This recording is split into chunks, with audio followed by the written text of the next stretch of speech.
Hi there, and welcome to this 6th video on finding your perfect customer and defining who they are.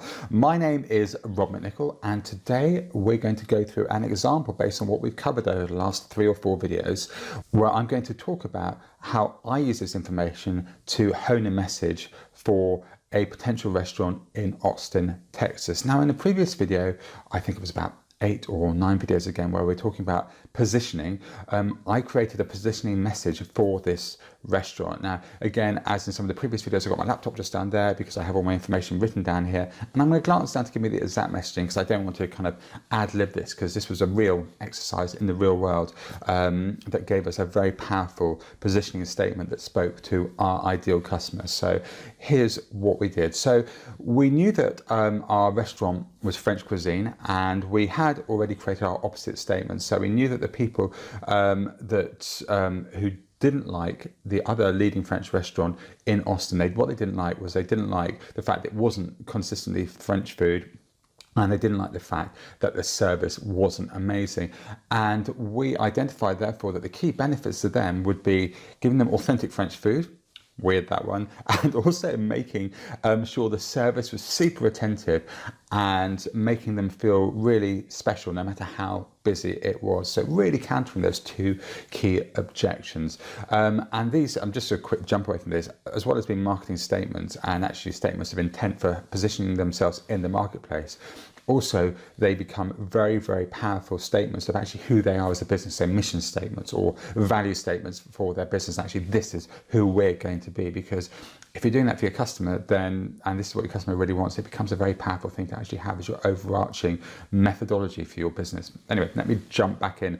So we looked at their ideal customer, and we found that their ideal customer was actually middle-aged couples with their friends who had a mid-level income, and by mid-level I mean $40,000 to $70,000 a year. So 30 to 60,000 or something like that in pounds, I think. I'm not sure. My translation from currencies is not particularly amazing because it's all a bit confusing now. So anyway, it used to be 1.5. Everything went off till after Brexit. Not going to get into a debate about that because everyone has their own opinions. But anyway, that's why I can't do the currency thing. Sorry. But let's just say mid-level income, we all got a feel for what mid-level income is. So we looked then at our positioning statement, and the positioning statement, if you remember from the previous videos, was what you do is you have your opposite statement. So this is what I am, which is my statement of my benefits, which are against what the market leader is, and also calling out to my ideal customer. So for this one, we had enjoyed the true taste of France. So here we are talking about authentic French food with exceptional American service. So therefore we're covering the service, and America is renowned for having a very, very good service. So enjoy the true taste of France with exceptional American service. And then we looked at what would actually be happening with this demographic that we're talking about and psychographic of our customer avatar. And we kind of realised that mostly they'd be coming in from a hard week or from work. So we thought, okay, well, let's make this a really, really appeal to that kind of sentiment. So we went for relax, unwind, and indulge. Let us take care of you. So the overall statement was enjoy the true taste of France with exceptional American service, relax, unwind, and indulge. Let us take care of you. And that was targeted specifically at that demographic based on the benefits that we provided from the research we did. Now, hopefully you can see from that although that appeals very, very clearly to that demographic space, it also appeals to other people as well, because everyone wants to be looked after, but some of your demographic might not necessarily be worrying about relaxing, unwinding, indulging. So perhaps some of the older generation, it might not be a matter of relaxing, so it might not appeal directly to them, but those might not be the people, and for these guys, certainly weren't the people they're trying to appeal to.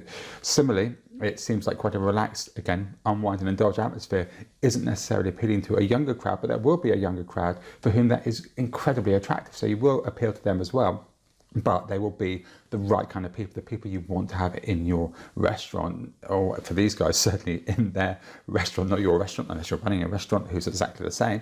But anyway, for these guys, it would bring in the right kind of people. So hopefully from this, you can understand or begin to see how we can bring the positioning and the customer avatar together and create a really powerful statement which can appeal to your marketplace.